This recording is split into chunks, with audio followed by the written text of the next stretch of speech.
Okay, good day, y'all. It's day 7 of our 10-day series, and I'm by the water. I'm literally by the water. Okay, so the commandment for the day is thou shalt not commit adultery. Thou shalt not commit adultery. So what is adultery? What is adultery? Adultery is when a married person cheats on their spouse. Okay, so adultery is when a married person cheats on their spouse. This can be in the mind. Yes, it can be in the mind, and it can be physically. But before it's physically, it has to start in the mind. Well, adultery includes lusting after someone who is not your spouse, thinking fantasy thoughts in your head, sexual fantasy thoughts about another person who is not your spouse, Adultery can even be kissing someone else who's not your spouse on the lips. Yeah, that can be adultery. Any form of cheating, adultery, boom. And of course, sexual relations. Alright, so that's adultery. And we are not to do that. We are to love our spouses if we are married. Okay? Yeah. So what are some reasons that people commit adultery? Okay, people may commit adultery on their spouse simply because their spouse committed adultery on them. People commit adultery because someone else other than their married partner probably forces them, but persuades them to do such a thing. And they can persuade them to do such a thing because the marriage partner is not doing the job that he or she is supposed to be doing. Alright? So if you're a man, are you loving and cherishing your wife? And if you are a woman, are you submitting to your husband? Are you respecting him? Okay? So there are many people who are in this situation, and they think that because they or their spouse committed adultery means that their marriage have to end. No, that is not the case. Because think of it like this. Alright, we are in a relationship with God, but every time we sin, we commit spiritual adultery. Y'all ain't know that day. Every time you sin, you commit adultery. But that don't mean God divorced you. That don't mean God divorced you. Okay? You asked God for forgiveness, and He actually forgave you. And y'all are still in a relationship. Okay? Alright, so every time you think about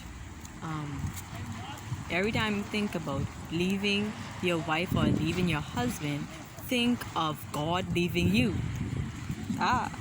You don't want God to leave you, okay? But you might be saying, Ashley, you don't know the depth of the situation, all those things. He love his business more than me. She have a little thing on the side. I would advise you to first pray. Fast. Pray for your spouse. Fast for your spouse, alright? Because you are not battling against flesh and blood, but against principalities in this dark world, okay? So you have to pray to break stronghold of the enemy that the enemy has. Oh, that's a pretty water splash. That the enemy has on your spouse, okay? So don't just be quick to jump up and leave. No, you have to be smart. You gotta analyze. And some people might be like, this girl ain't know what she talking about. This young lady don't know what she talking about. Because you trying to tell me if someone cheat on me, I should just stay with them. telling you to be wise. Telling you to be wise.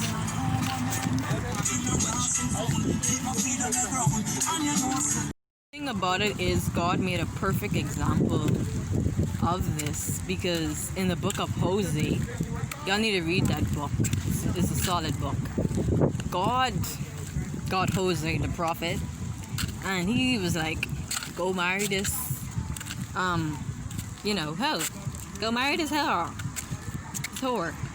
Go marry her. Alright? He married her. And the thing about it is, she bore him children and all that type of stuff. But the thing about it is, she went back to what she used to, being a hoe. That's what she went back to. And you know what God told Hosea? God didn't tell Hosea, go and divorce your wife. He didn't tell her that. You know what he tell her? Go get her. Don't quote me. That's what he basically said. God basically said, God basically told Hosea to go get his wife. Alright? And he went and rescued her and got her back. Think of that relationship as our relationship with God. We choose to get married to God, right? Because of our relationship. Our relationship with us and God. Yeah, we are connected. But every time we do wrong, we are just like Hosea's wife. Alright? Spiritual pause. True story.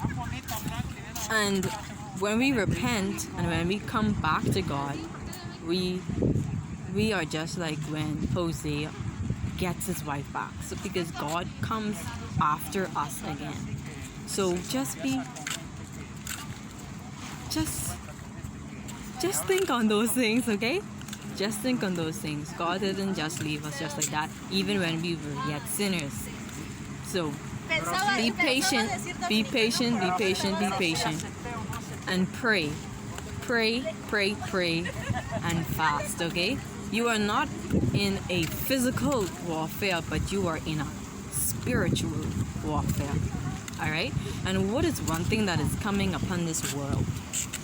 What is one thing that is coming upon this world? People will be lovers of themselves. They'll be focusing basically only on themselves, and the love of many will wax cold. Cold. So, for example,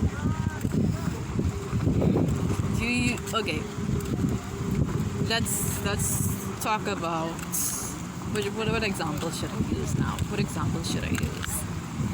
Let's say someone on the side of you is really thirsty, they are hungry, right?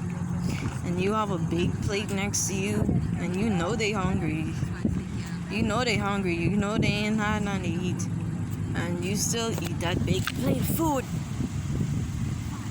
And you ain't share. People will be lovers of themselves. Okay? So that is one thing that is coming upon this world. So I encourage y'all that y'all should love other people as you love yourself. Love other people as you love yourself, okay? Because it don't make no sense you trying to uphold all these different commandments and you don't love your brother and you don't love your sister. You know what I'm saying? Because above all of these commandments is the commandment of love. Because when Jesus came on earth, he added a new commandment. So it's basically 11 commandments. He added a new commandment, which is to love one another as Christ has loved us. Okay? So keep all those things in mind, and I hope you all continue to have a great evening and a great night, alright?